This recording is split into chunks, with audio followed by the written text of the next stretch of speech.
wabarakatuh. Dewan juri yang saya hormati, hadirin sekalian yang saya hormati, serta rekan-rekan peserta lomba yang saya banggakan.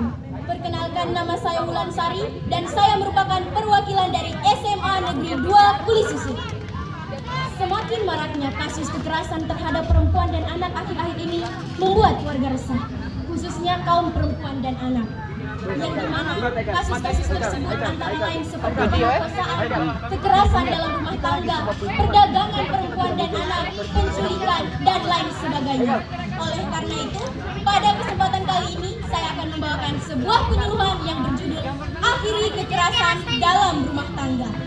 Sebelum saya menyampaikan lebih lanjut tentang apa yang akan saya bawakan, saya akan menyampaikan pokok-pokok dasar pembahasan saya, yaitu yang pertama, pengertian KDRT, yang kedua, bagian-bagian KDRT, yang ketiga, keluarga yang mengalami KDRT, yang keempat, faktor yang dapat menyebabkan KDRT, yang kelima, dampak KDRT, dan yang keenam atau yang terakhir itu adalah cara mengatasi KDRT.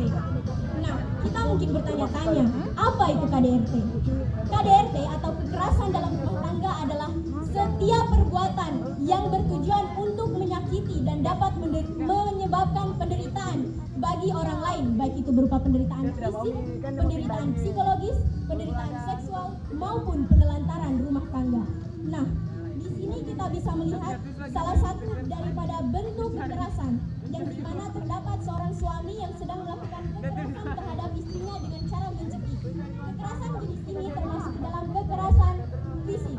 Apa itu kekerasan fisik? Kekerasan fisik merupakan tindakan atau perbuatan yang bertujuan untuk menyakiti, melukai, atau menganiaya korban dengan anggota tubuh pelaku, baik itu berupa tangan maupun kaki, dan dapat pula dengan menggunakan alat-alat lainnya. Kekerasan fisik yang paling sering dialami oleh perempuan adalah seperti penamparan, pemukulan, pendorongan dengan kasar, penginjakan, bahkan sampai pada pencekikan.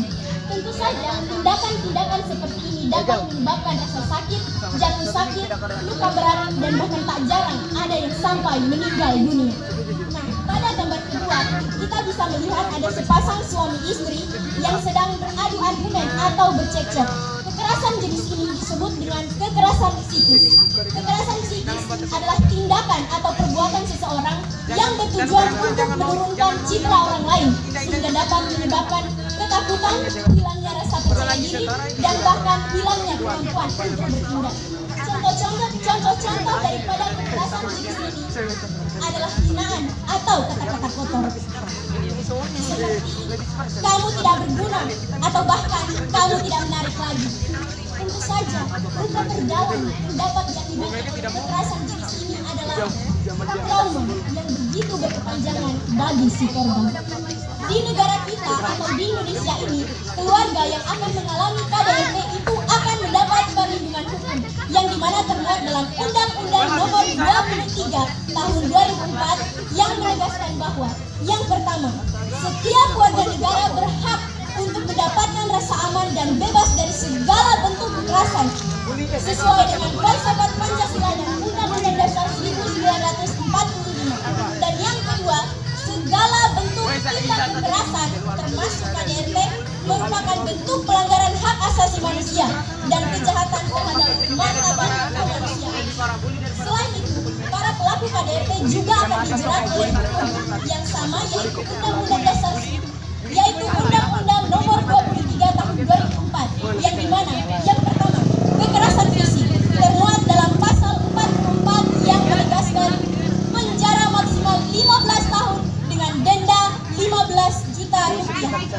Nah, dan yang kedua, itu adalah kekerasan psikis yang dimana termuat dalam pasal 45 yang menegaskan penjara maksimal 3 tahun dengan denda 9 juta rupiah.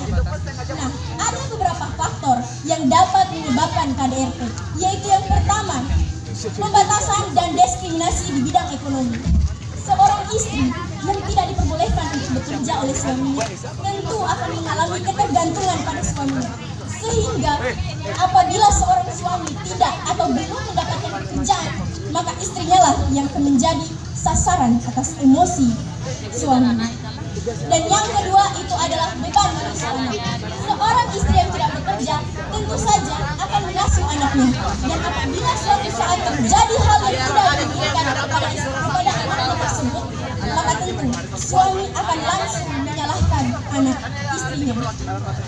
Lalu ada beberapa dampak yang akan ditimbulkan oleh KDRT, yaitu yang pertama, hidup korban menjadi tidak tenang karena dia akan susah untuk melupakan luka yang pernah dialaminya. Dan yang kedua itu adalah trauma.